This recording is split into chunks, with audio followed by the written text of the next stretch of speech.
Хәзер сәхнәдә Рәйсә Кабир.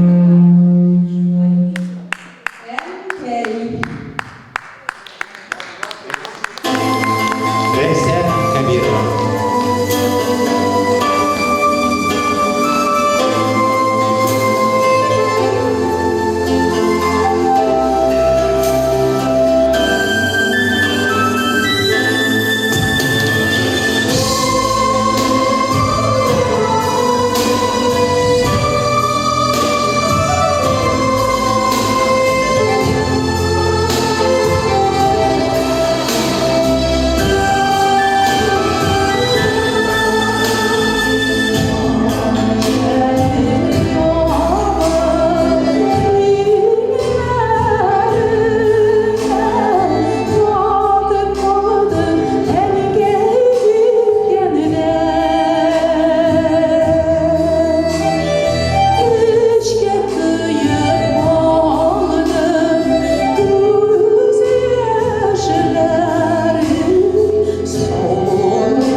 әле? Yok. Танго кадәрімізді вақыт бар әлі. Оларымызын ашырасын. Әдімістер, әздік мен сәкнеге. Міне, бүтін сәкнелеріне, Рәстәй, шекелдер сәкнелерін қалдырышы жыршыбыз.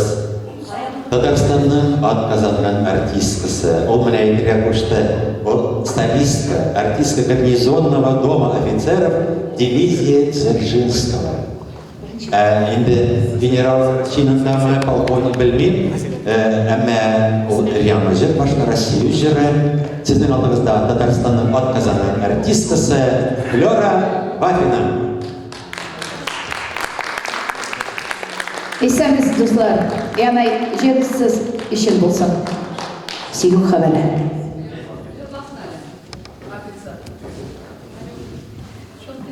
Өзім яздым. Рахмет. Мисал, сізні сағымды.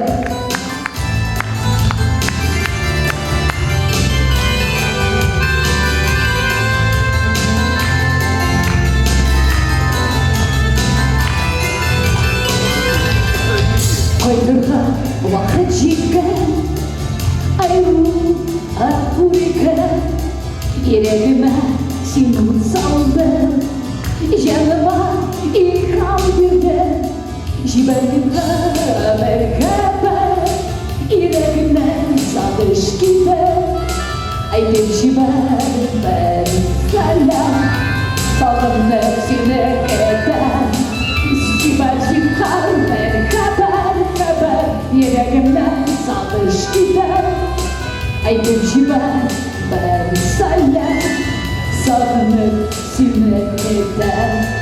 Günler önce hamam kıta, düşlerimde seni görem, oylarımda benim geçsin, kurga varırım deli, jibargın haber, yüreğimden sağış gider, aydır jibar ben senden, sağınıp seni eder, jibargın haber,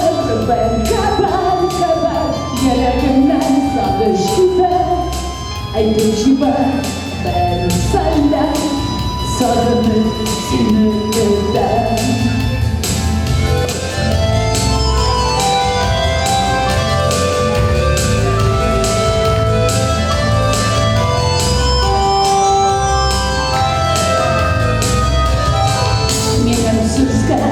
Uşanmadım, kırıp aydım ki uymadım, bir makabat senden gittim, asil haber de bilmedim, şivasin haber,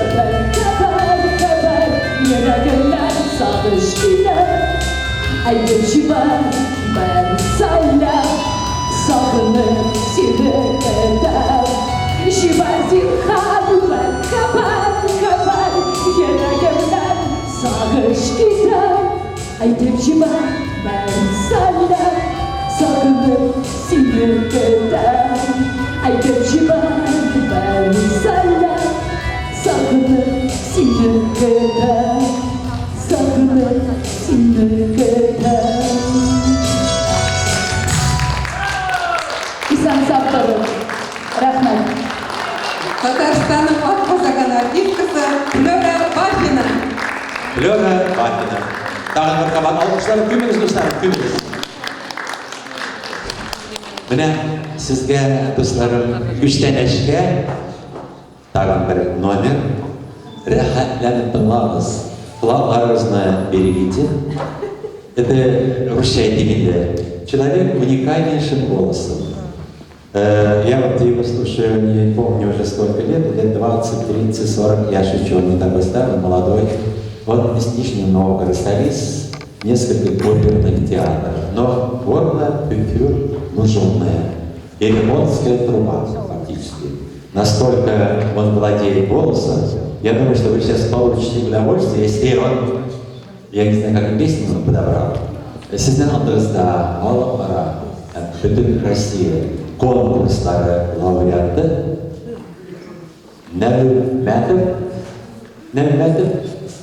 Рәшид, прошу вас. Terima kasih. Istilah Rashid